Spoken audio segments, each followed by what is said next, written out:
16 বছরের একটা মেয়েকে নিজের জেদের জন্য বিয়ে করলেন আহান। তোমার বিবেক কি আদৌ আছে? চাচ্চু, দেখো না ভাইয়াকে। আমি কতবার না করলাম তোমাকে জোর আমাকে জোর করে মাথায় এত বড় একটা পিস্তল ঠেলিয়ে কবুল বলিয়েছে। পাপা, আসলে আমি সব বলবো।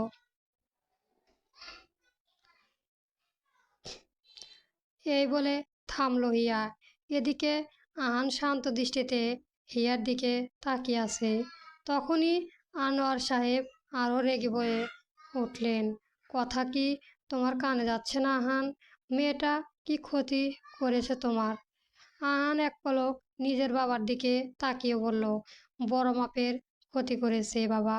তুমি নিজের ভাইয়ের ভুল ক্ষমা করতে পারো, আমি পারবো না।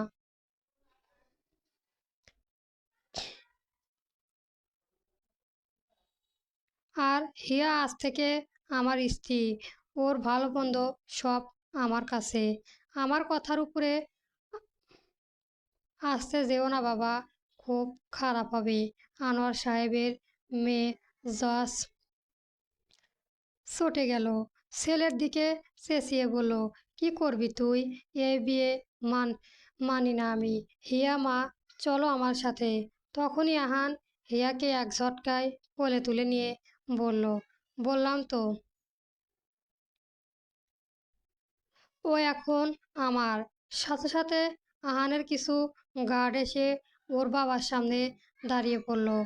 আহান হিয়াকে নিয়ে যেতে যেতে বলল, আমাকে বিরক্ত করো না, নয়তো এই বাড়ি ছাড়তে 2 মিনিটও লাগবে।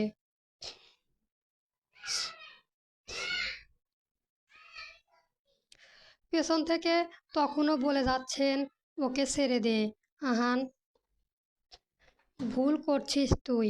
এদিকে হিয়া আহানের বুকে ঘুষি মেরে বারবার বলছে, আমাকে ছাড়ো, তুমি খুব খারাপ মানুষ।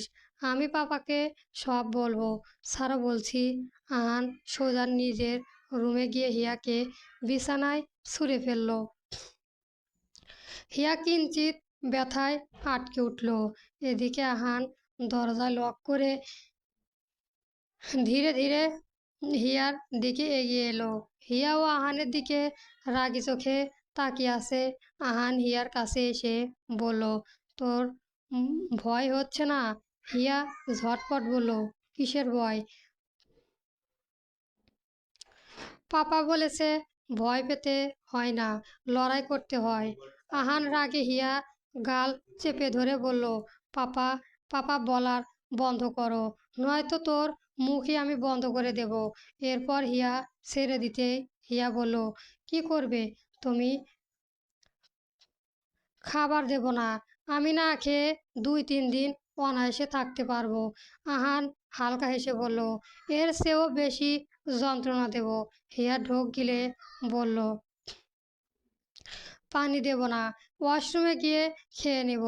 আহান বিরক্ত হয়ে চেঁচিয়ে বলল, তোর মাথায় আর কিচ্ছু নেই? হিয়া কান্না সুরে বলল,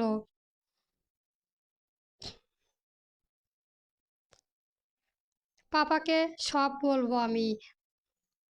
মেহমানদের সাথে কেউ এমন করে?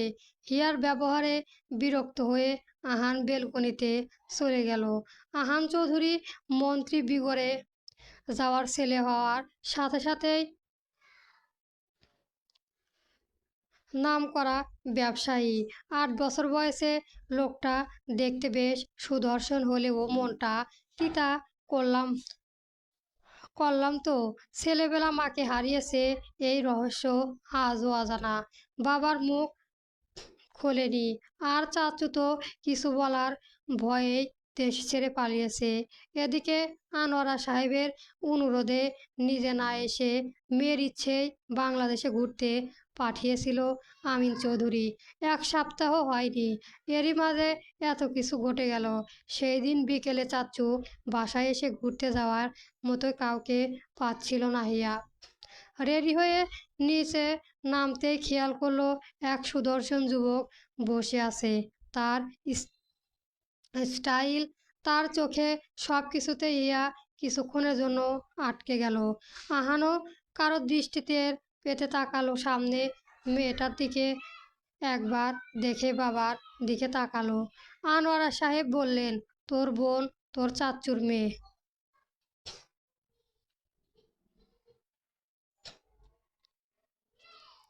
আহান নিচু স্বরে বলল, নাইস। হিয়া চাচ্চুর কাছে এসে ইশারায় জিজ্ঞেস করলো, কে এই লোক? আনোয়ারা সাহেব পরিচয় করিয়ে দিলেন, তোমার বড় ভাই আহান চৌধুরী। হিয়া আহান পর দিকে তাকিয়ে মুচকি এসে বলল, কেমন আছো ভাইয়া? আহান শান্ত স্বরে বলল, ভালো আছি। তুই? আহানের মুখে তুই শুনে হিয়া একটু ঘাবড়ে গেল, কিন্তু আহান যে কথা বলছে এই খুশিতে হিয়া আহানের সামনে বসে বলল, আমি বেশ আছি। এরই মাঝে আনোয়ারা সাহেব ফোন পেয়ে উঠে গেল। তখন বাবা হিয়া আমাকে বলল, ভাইয়া আমাকে ঘুরানোর মতো কেউ নেই, আপনি কি নিয়ে যাবেন আমাকে একটু ঘুরতে? আহান যেন এই সুযোগে অপেক্ষায় ছিল। তব তবৎ একটু ভেবে বলার ভান ধরে বলল, এখনই যাওয়া যাক। হিয়া খুশি দেখে কে নাচ নাচর নাচতে নিজের চাচ্চুকে বলতে ভুলে যায় সে আহানের সাথে সে বেরিয়ে যাচ্ছে। সে যে গেল একদম রাতে আহানের বউ হয়ে বাড়ি ফিরল। এদিকে আনোয়ারা সাহেব তার ছোট ভাই আমিন চৌধুরী ফোন দিয়ে সব বলা শুরু করলো।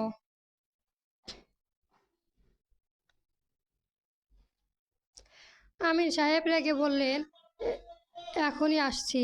আমি আমার মেয়ের কিছু হলে ভাইজান আমি সব ধ্বংস করে দেব।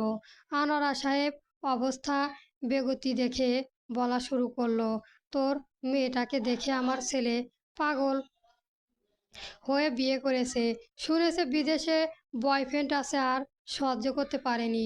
জানিসই তো আমাদের বংশের রাগ। শোন, তোর মেয়েকে অনেক সুখে রাখবে আমার ছেলে। কিছু হলে আমরা তো আছি। হিয়া মামুনি একটু কষ্ট পেয়েছে, তবে আমি সব বুঝিয়ে নেব। ভাইয়ের কথায় আমিন চৌধুরী একটা একটু শান্ত হলেও মেয়ের কথা ভেবে বললেন, ঠিক আছে, একটাই মেয়ে আমার, দেখবেন ভাইজান। আনোয়ারা সাহেব স্বস্তির শ্বাস ছেড়ে চললেন ছেলের রুমের দিকে। সারাদিনের ক্লান্তি মেটাতে আহার নিজের রুমে গিয়ে দেখলো হিয়া এক পাশে হাঁ করে ঘুমাচ্ছে। আহান সেসব তোয়াক্কা না করে হিয়ার পাশে লাইট অফ করে শুয়ে পড়ল। কিন্তু আহান কি আর শান্তির ঘুম পেল? একটু পরই হিয়া হাত দিয়ে পড়ল আহানের মুখে। আহান ঘাবড়ে উঠল, এই প্রথম কারো সাথে বেড শেয়ার করেছে সে, আজই তার সাথে এসব হচ্ছে।